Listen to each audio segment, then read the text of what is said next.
Сәлем, құрметті достар. Қараңыздаршы, жылда қарлығаш ұя салады, балапан шығарады сарайдың ішіне. Мынау қарлығаштың, кәдімгі құстың өзінің баласына деген махаббатын мен түсіріп көрсеткім келіп тұр сіздерге. Қазір аналарымыздың өз балдарын тастап кетіп жатыр ғой. Қоқыс жәшігіне тастап кетіп жатыр, басқа жерге тастап кетіп жатыр. Міне, осы мен кіріп едім, мынау далада ұшып жүрген қарлығаш зиян шектіреді деді ма білмедім. Қайта келіп айналып осы жанына шықты. Жарты сағат бақылап отырдым мен де. Негізі қарлығаш адамның досы дейді ғой, енді зиян тигізбейміз. Жылда салып жүр ғой. Жылда ұя салып, 2 рет балапан ұшады күзге дейін. Жылы жаққа кетем дегенше. Міне 5 балапан бар мына ұяның ішінде.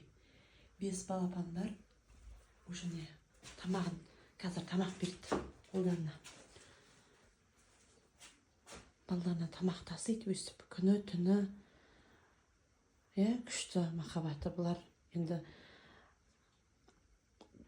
білмеймін, бұл құстың, қарлығаштың махаббаты адамның махаббатынан да бір керемет. Балдарына деген өзі жемей, балдарының аузына алма-кезек келіп салып кететініне.